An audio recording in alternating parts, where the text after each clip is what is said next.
Palmira, uma cidade magnífica no meio dos desertos escaldantes da Síria, já foi um dos mais importantes centros comerciais nas fronteiras orientais do Império Romano. No meio do século III d.C., Palmira havia se transformado na capital de um novo reino, cuja governante, Zenóbia, não teve medo de desafiar o poder de Roma. E neste vídeo vou contar como o reino de Palmira atingiu seu auge e por que ele desapareceu tão rapidamente. Meu nome é Semion e bem-vindo ao canal Amazing History, onde contamos para você os momentos mais interessantes da história do mundo antigo e do Oriente medieval. Inscreva-se, comente e deixe seu like. E vamos ao tema do episódio.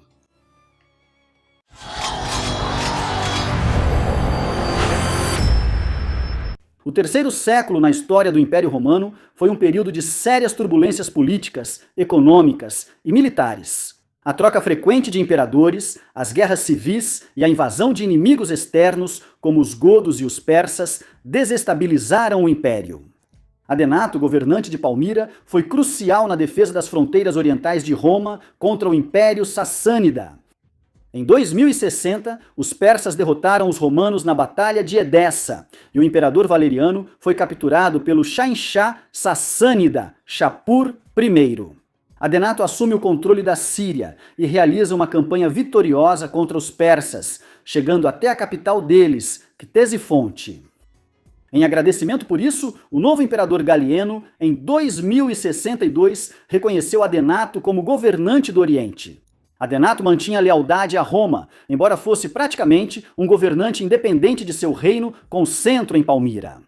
Em 267, Adenato, junto com seu filho mais velho, Herodo, foi morto pelas mãos de seu primo Meônio.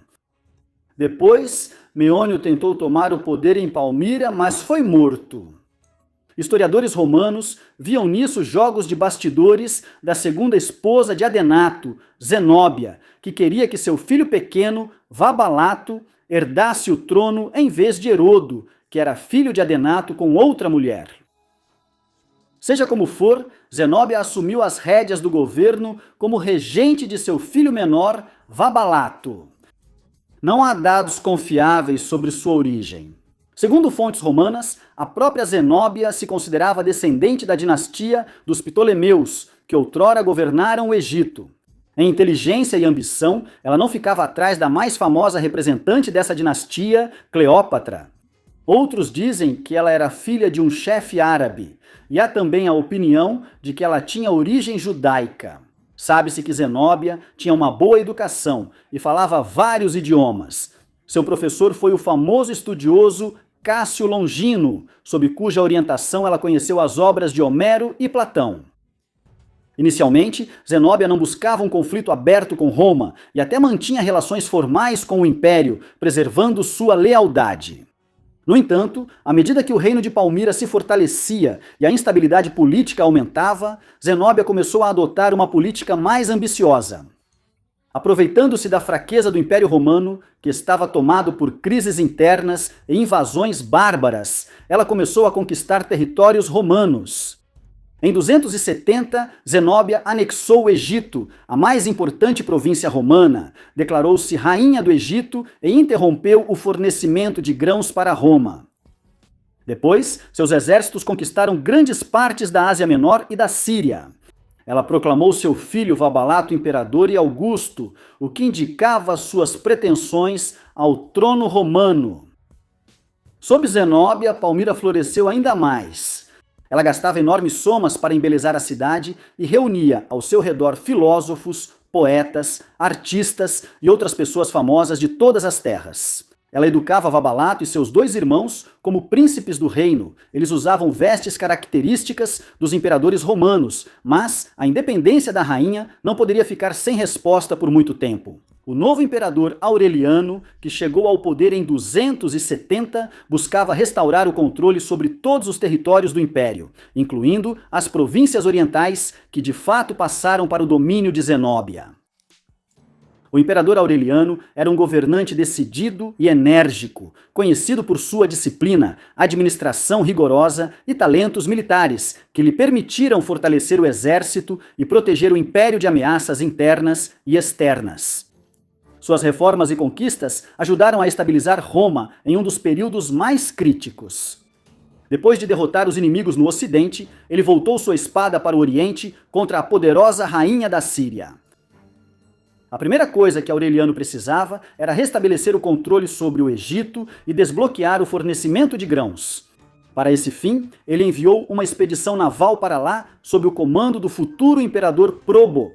Pouco se sabe sobre essa campanha, mas o território recém-conquistado era pouco defendido pelos palmirianos, permitindo que os romanos retomassem o Egito rapidamente. Na primavera de 272, o imperador Aureliano liderou o primeiro exército de invasão, atravessou o Helesponto com suas enormes forças e iniciou uma marcha constante pela Ásia Menor. Seu avanço ocorreu quase sem resistência até que ele chegou à cidade capadócia de Tiana, que se recusou a abrir os portões para o imperador.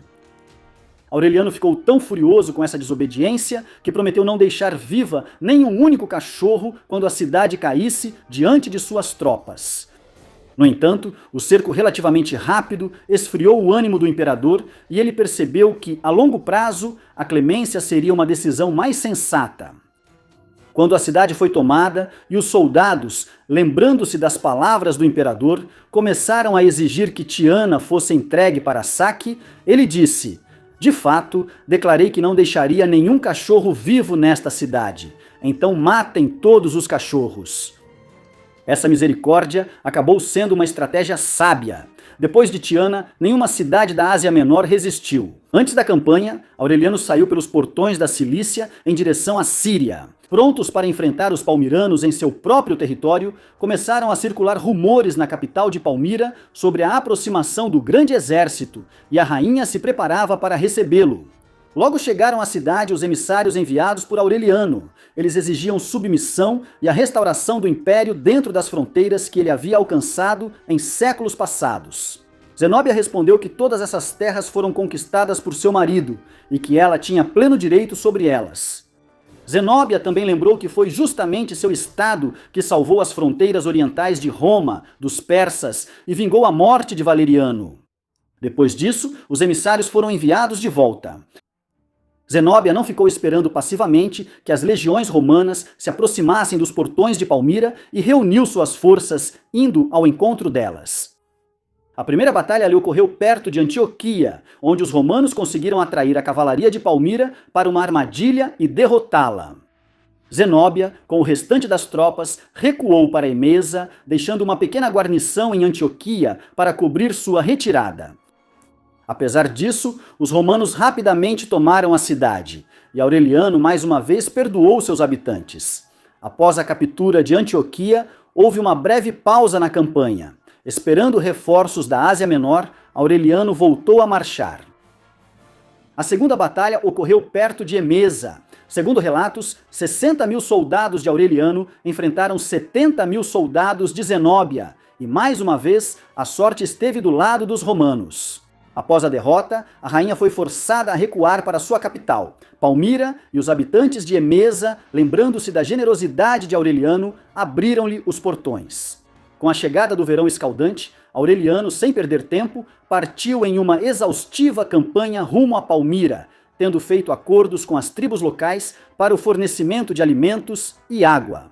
Quando o exército chegou a Palmira, os romanos iniciaram o cerco à cidade.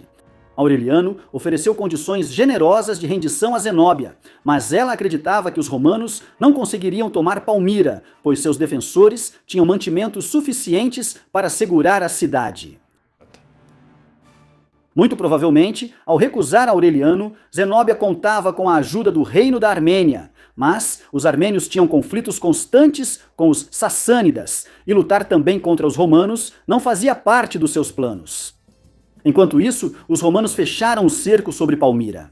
Todas as rotas de abastecimento da cidade foram cortadas, e lá começaram a perceber o desespero de sua situação. Zenóbia não tinha outra opção a não ser pedir ajuda ao chá dos chás sassânida. Com um pequeno destacamento, ela montou um camelo de corrida, atravessou as linhas de cerco romanas e tentou fugir para o território persa. No entanto, os romanos, alertados, a alcançaram e a levaram até o imperador. Aureliano aceitou a rendição de Zenóbia e poupou sua vida. O imperador ordenou que os moradores de Palmira sitiada saíssem e se rendessem. No começo, as pessoas não tinham pressa, mas, ao verem a misericórdia de Aureliano em relação aos primeiros que se renderam, cada vez mais pessoas vinham e se rendiam, trazendo-lhe presentes e tributos em troca de perdão. Sem mais derramamento de sangue, Aureliano entrou na cidade de Palmira plenamente vitorioso. Enquanto estava lá, Aureliano julgou e executou vários cortesãos de Zenóbia, incluindo seu mentor e conselheiro Cássio Langino. Ele também recebeu o embaixador do Império Sassânida, que lhe trouxe felicitações pela grande vitória. O reino deles estava em conflito interno, e o chá dos chás não podia arriscar guerra com Roma. O prêmio mais valioso do imperador foi a própria Zenóbia. Ela foi poupada, mas submetida a uma humilhante procissão pelas cidades da Síria, acorrentada a um camelo. O que aconteceu com ela depois é desconhecido. Além disso, os boatos sobre sua covardia diante da derrota foram criados para destruir qualquer apoio oculto à rainha. Após a tomada de Palmira, Aureliano capturou seus ricos tesouros e deixou lá uma guarnição romana para manter a ordem. Enriquecido pelas conquistas, iniciou o retorno à Europa. No caminho, soube que os habitantes de Palmira se revoltaram e massacraram a guarnição romana. Isso obrigou Aureliano a voltar. Pela segunda vez, em menos de um ano, o imperador furioso chegou a Palmira, pegando os líderes dos rebeldes de surpresa. Não houve tempo para preparar a defesa e Aureliano tomou a cidade rapidamente. Desta vez, a vingança dos romanos foi implacável. Aureliano destruiu e saqueou a bela cidade. Quando seu exército partiu, os outrora maravilhosos edifícios de Palmira não passavam de montes fumegantes de escombros. Com a queda de Palmira, o reino de Palmira também desapareceu para sempre. A cidade nunca conseguiu se recuperar dos acontecimentos daqueles anos, tornando-se apenas mais uma cidade provincial sem importância na fronteira romana. Após retornar a Roma com um rico saque, Aureliano organizou um dos maiores triunfos de toda a história romana. Uma enorme quantidade de elefantes, tigres e outros animais exóticos dos países conquistados proporcionou um espetáculo extraordinário para as massas romanas em êxtase, que assistiam à sua passagem e se maravilhavam com 1.600 gladiadores que vinham logo atrás. Em seguida, longas fileiras de prisioneiros marchavam pela rua. Godos, vândalos, francos, gauleses, sírios e egípcios. Mas entre todos eles, os olhares dos romanos estavam voltados para a famosa Zenóbia, que caminhava a pé em grilhões de ouro. O destino de Zenóbia, após esse triunfo, permanece um mistério. Algumas fontes dizem que ela deixou-se morrer de fome, recusando-se a sobreviver à sua própria queda e à destruição de Palmira. Outros dizem que Aureliano lhe deu uma vila perto de Roma, onde permitiu que ela vivesse com grande honra. Bem, por hoje é só. Obrigado por assistir e nos vemos no próximo episódio.